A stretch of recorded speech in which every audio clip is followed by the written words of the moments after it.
आमच्या एकत्र कुटुंबाच्या अंगणात बालपणाच्या अनेक स्मृती विखुरलेल्या होत्या.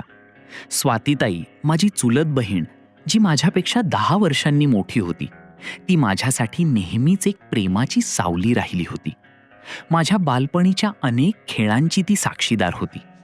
पण नियतीचे चक्र फिरले आणि लग्नानंतर सासरी गेलेल्या ताईच्या आयुष्यात पतीच्या अकाली निधनाने मोठा अंधार दाटला.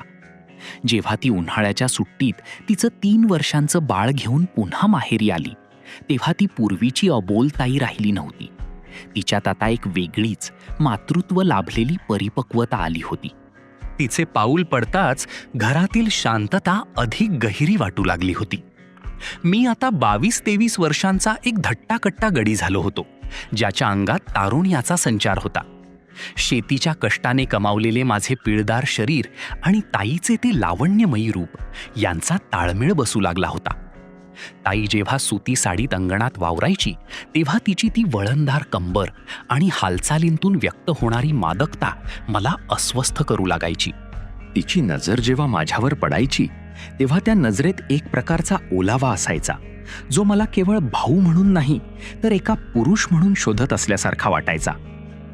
एका दुपारची वेळ होती. कडक ऊन होतं आणि घराबाहेर सामसूम होती. वातावरणात एक अनामिक उष्णता भरली होती. मी हॉलमध्ये खाटेवर आडवा होतो. पंख्याच्या मंद आवाजाशिवाय सगळीकडे शांतता होती. तेव्हा समोरच्या खोलीतून येणारा तो मंद आवाज माझ्या कानावर पडला. ताई बाळाला दूध पाजत बसली होती.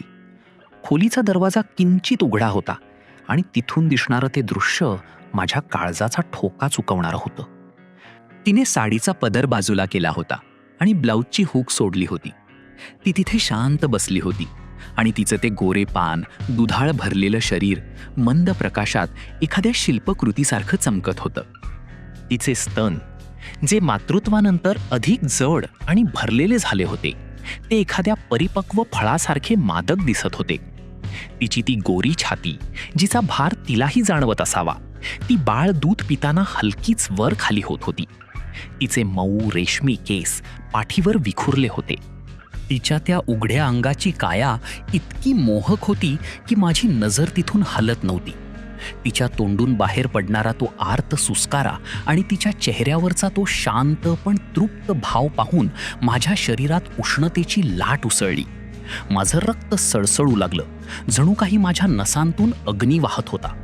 मी स्वतःला रोखण्यात असमर्थ ठरलो. मी हळूच उठलो. जमिनीवर पाऊल न वाजवता तिच्या खोलीच्या उंबरठ्यापाशी पोहोचलो. दाराच्या आवाजासरशी ती दचकली आणि तिने घाईने पदर सावरण्याचा प्रयत्न केला. पण मी वेगाने आत जाऊन तिचा हात पकडला. तिचे डोळे विस्फारले होते.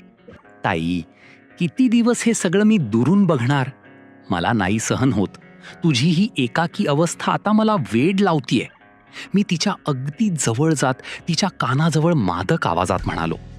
माझ्या श्वासांची उष्णता तिच्या मानेला स्पर्श करत होती. माझे डोळे तिच्या उघड्या अंगावरून फिरत होते. तिचे ते भरलेले शरीर पाहून मला स्वतःवर ताबा मिळवणे कठीण जात होते. ती थरथरत्या आवाजात म्हणाली, वेडा झालास का? सोड माझा हात. मी तुझी ताई आहे. हे योग्य नाही. लोक काय म्हणतील विचार तरी कर. तिने वरकरणी विरोध करण्याचा प्रयत्न केला, पण तिच्या त्या विरोधात ताकद नव्हती. उलट तिच्या अंगाचा थरकाप मला तिची ही शरणागती सांगत होता. तिनं लगेच बाळाला एका हाताने सावरले आणि उठण्याचा प्रयत्न केला. त्याच घाईत बाळाच्या तोंडाकडून तिने स्तन हळूच बाजूला केले. बाळ जागे होते, पण ते खेळण्यात दंग असल्याने त्याने आईच्या अस्वस्थतेकडे लक्ष दिले नाही. तिने घाईने बाळाला शेजारीच असलेल्या मऊ पाळण्यात हलकेच ठेवून दिले. बाळ तिथे सुरक्षितपणे खेळू लागले होते. मात्र त्या क्षणी ताईचे पूर्ण लक्ष माझ्यावर आणि माझ्या वाढत्या आवेगावर केंद्रित झाले होते. मी तिच्याजवळ पोहोचलो आणि तिला खाटेवर मागे ढकलले. तिला स्वतःला सावरण्याची संधीच मिळाली नाही. तिचे लक्ष पाळण्यातल्या बाळाकडे होते, म्हणून ती सुरुवातीला पूर्णपणे प्रतिकार करू शकली नाही. पण जेव्हा मी तिला खाटेवर पूर्णपणे आपल्या ताब्यात घेतले आणि माझ्या ओठांचा स्पर्श तिच्या मानेवर केला, तेव्हा तिचे डोळे माझ्यावर खेळले. अरे, काय करतोयस? शांत हो, ती चाचरत म्हणाली. पण तिने मला दूर लोटले नाही. उलट तिची बोटे माझ्या खांद्यावर घट्ट रोवली गेली. बाळ जवळच पाळण्यात असताना आईला एका वेगळ्याच नात्याच्या बंधनात अडकलेले पाहणे हा एक वेगळाच थरार होता. ती आता पूर्णपणे एकाकी नव्हती, पण तिची शारीरिक भूक तिला बाळाच्या जबाबदारीपेक्षा जास्त मोठ्या ओढीकडे खेचून घेत होती. तिने स्वतःचे डोळे मिटून घेतले आणि तिचे शरीर माझ्या स्पर्शाने शहारले. तिच्या त्या अबोल शरणागतीमुळे खोलीतील हवा जणू जड झाली होती. आम्ही जे धाडस करत होतो त्या धोक्याच्या जाणीवेनेच आमच्यातील शृंगाराची तीव्रता 100 पटीने वाढली होती. मित्रांनो, नात्याच्या चौकटी ओलांडून आम्ही ज्या एका अनामिक जगात पाऊल ठेवलं होतं तिथून आता मागं फिरणं अशक्य होतं. ताईच्या त्या अबोल शरणागतीमागचं गुपित काय होतं आणि आमच्या या चोरट्या खेळाची सुरुवात पुढे कोणत्या वळणावर जाणार हे जाणून घेण्यासाठी माझ्या ताईची दुधाळ आठवण या मालिकेचा भाग 2 नक्की पहा. कथेचा हा उत्कट प्रवास तुम्हाला कसा वाटला कमेंट करून नक्की सांगा.